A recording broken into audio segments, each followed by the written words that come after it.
الله الرحمن الرحيم إن الحمد لله نحمده ونستعينه ونستغفره ونعوذ بالله من شرور أنفسنا وسيئات أعمالنا من يهده الله فلا مضل له ومن يضلل فلا هادي له أشهد أن لا إله إلا الله وحده لا شريك له وأشهد أن محمدا عبده ورسوله صلوات الله وسلامه عليه وعلى آله وصحبه ومن اتبعهم بإحسان إلى يوم الدين أما بعد.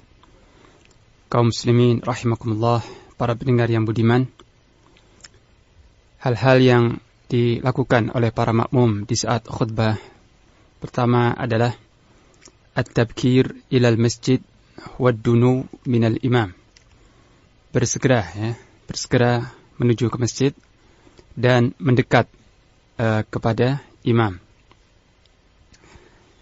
Jadi sebelum khatib berkhutbah, maka disunahkan agar para makmum telah datang terlebih dahulu dan hendaknya lebih dini, hendaknya sedini mungkin, sepagi mungkin untuk mendatangi salat Jum'ah, karena terdapat fadilah yang besar bagi siapa yang berangkat untuk salat Jumat sedini mungkin.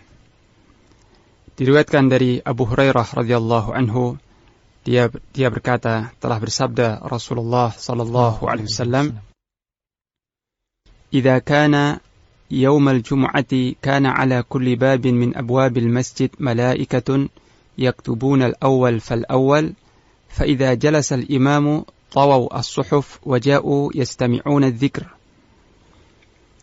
Apabila hari Jumat, maka pada setiap pintu dari pintu-pintu masjid ada beberapa malaikat yang mencatat orang yang pertama masuk dan yang berikutnya. Sehingga apabila khatib telah duduk di atas mimbar, maka para malaikat melipat kitab catatan mereka dan mereka pun mendengarkan zikir, jadi mendengarkan khutbah Jumat. Hadis riwayat Al-Bukhari dan Muslim. Kemudian dari Abu Hurairah radhiyallahu anhu pula, dari Nabi sallallahu alaihi wasallam, beliau bersabda, barang siapa yang mandi pada hari Jumat sebagaimana mandi janabah, yakni mandi dengan meratakan air ke seluruh tubuh, kemudian berangkat menuju masjid, maka seolah-olah dia berkurban dengan seekor onta. Dan barang siapa yang berangkat pada saat yang kedua, maka seolah-olah dia berkorban dengan seekor sapi. Dan barang siapa yang berangkat pada saat yang ketiga, maka seolah-olah dia berkorban dengan seekor kambing, dengan seekor domba biri-biri yang bertanduk. Dan barang siapa yang berangkat pada saat yang keempat, maka seolah-olah dia berkorban dengan seekor ayam. Dan barang siapa yang berangkat pada saat yang kelima, maka seolah-olah dia berkorban dengan sebutir telur. Apabila imam telah datang dan berdiri, maka para malaikat semuanya hadir untuk mendengarkan zikir, yakni mendengarkan khutbah. Hadis riwayat Bukhari dan Muslim. Nah, kedua hadis ini menunjukkan tentang dianjurkan agar seorang muslim mendatangi salat Jumat sedini mungkin, dan barang siapa yang datang pada waktu yang pertama, jadi seolah antara fajar, antara pagi hingga keluarnya imam atau datangnya imam terbagi menjadi 5 waktu, terbagi menjadi 5 waktu. Maka siapa yang datang pada waktu yang pertama, dia mendapat fadilah yang besar daripada orang yang datang pada waktu yang kedua, dan seterusnya. Kemudian disunahkan juga untuk ketika datang di masjid pada hari Jumat, hendaknya segera mencari shaf yang pertama dan yang terdekat dengan imam.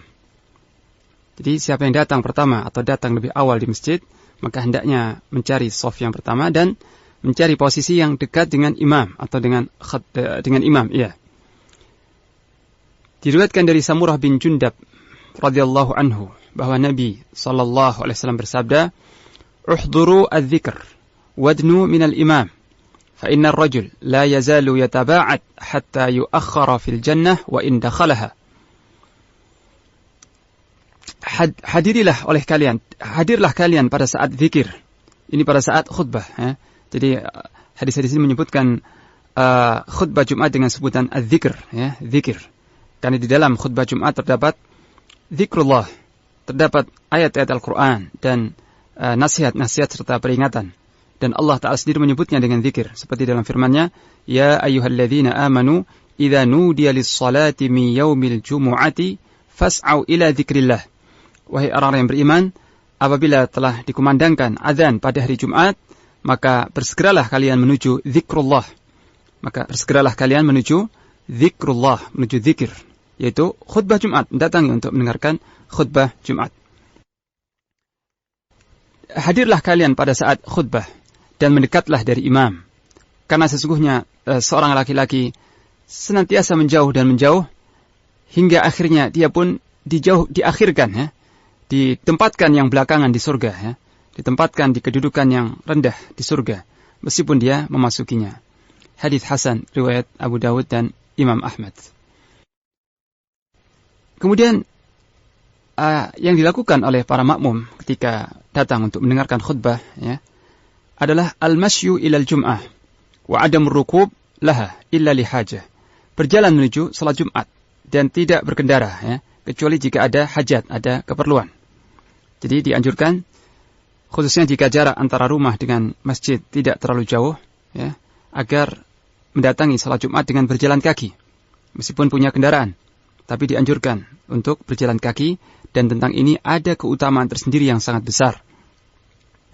Dari Aus bin Aus radhiyallahu anhu, bahwa Nabi sallallahu alaihi wasallam bersabda, "Man ightasala yawmal jumu'ati wa ghassal wa ghada wa ibtakar wa masha thumma lam yarkab wa dana minal imam wa ansata wa lam yalghu kana lahu bikulli khutwatin siyamuha wa qiyamuha." Rawahu Tirmidzi wan Nasa'i wa Abu Dawud. Barang siapa yang mandi pada hari Jumat dan mengguyur kepalanya, ya, mencuci kepalanya, ya, mandi pada hari Jumat dan mencuci kepalanya. Kemudian dia berangkat pagi-pagi dan sedini mungkin. Dia berangkat serta sepagi mungkin. Dan dia berjalan serta tidak berkendaraan, ya. Dia berjalan dan tidak naik apapun. Kemudian mendekat kepada imam, lalu memperhatikan khutbah di saat khutbah, ya, memperhatikan khutbah dan tidak berbuat sesuatu yang sia-sia. Maka dari setiap langkah yang diayunkan baginya amal, ya, baginya pahala amal 1 tahun. Puasanya dan qiyamnya, ya, berdirinya atau salatnya. Jadi fadilahnya adalah setiap langkah yang diayunkan oleh seorang muslim, ya, menuju salat Jumat dengan kaifiat yang tadi, dengan cara yang tadi, bahwa setiap langkah itu dicatat seperti beramal setahun penuh, ya. Setiap langkahnya dicatat seperti melakukan amal setahun penuh, yaitu berpuasa pada siang harinya dan qiyam, salat pada malam harinya. Sekali lagi, barang siapa yang mandi pada hari Jumat dan mengguyurkan kepalanya, mengguyurkan air ke kepalanya, mencuci kepalanya, kemudian dia keluar dan berangkat sepagi mungkin. Dia berjalan dan tidak berkendara, lalu mendekat kepada imam dan memperhatikan khutbah, tidak berbuat sesuatu yang sia-sia, maka baginya dari setiap langkah yang dia ayunkan itu pahala seperti amal setahun penuh, yakni puasanya dan qiyamnya, salatnya. Hadis sahih riwayat Tirmidzi, An-Nasa'i dan Abu Dawud serta Ibnu Majah. Kemudian yang dilakukan oleh para makmum di saat mendatangi khutbah adalah salatu tahiyatul masjid qabla al-julus, ya. Salat tahiyatul masjid sebelum duduk di masjid. Dan ini sunnah tahiyatul masjid berlaku kapan saja seorang mendatangi masjid, baik di hari Jumat atau pada waktu-waktu salat yang lain. Tapi ditekankan pada, atau lebih diingatkan pada hari Jumat, karena ibadah Jumat diawali dengan khutbah, bukan salatnya. Jadi ketika makmum datang, dia mendapati imam khutbah, atau sebelum khutbah, tidak didahului dengan salat, tapi dengan khutbah. Maka kapan saja seorang makmum, ya, seorang muslim datang untuk mendatangi salat Jumat, maka disunahkan dia salat tahiyatul masjid, meskipun imam sedang berkhutbah, ya, meskipun imam sedang berkhutbah. Dari Jabir bin Abdullah radhiyallahu anhu, dia berkata, telah masuk, ya, pada hari Jumat seorang laki-laki sementara Nabi SAW sedang berkhutbah, maka beliau bersabda atau bertanya di atas mimbarnya, "As-sallaita, apakah engkau telah salat?" Ini salat sunnah 2 rakaat. Sahabat itu menjawab, "Lah, tidak atau belum." Maka beliau bersabda, "Fasalli rak'atain." Maka salatlah 2 rakaat terlebih dahulu, ya. Salatlah 2 rakaat terlebih dahulu. Hadis sahih riwayat Bukhari dan Muslim. Dalam riwayat lain, beliau bersabda, "Berdirilah engkau dan rukuklah, ya. Salatlah 2 rakaat dan lakukan dengan ringkas, ya, dengan ringan." Jadi Nabi menegur seorang yang datang ke masjid kemudian duduk. Ditanya, "Apakah engkau sudah salat?" "Belum." Maka beliau bersabda, "Berdirilah, ya. Berdirilah dan salatlah 2 rakaat dengan ringkas, ya, dengan tidak terlalu panjang, ya." Di sini ada faedah, ya, bahwa barang siapa yang masuk masjid kemudian duduk karena lupa, ya.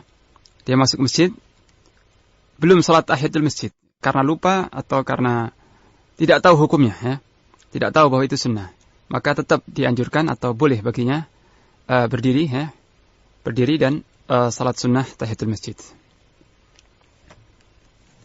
Dan ini tetap disunahkan meskipun imam sedang berkhutbah.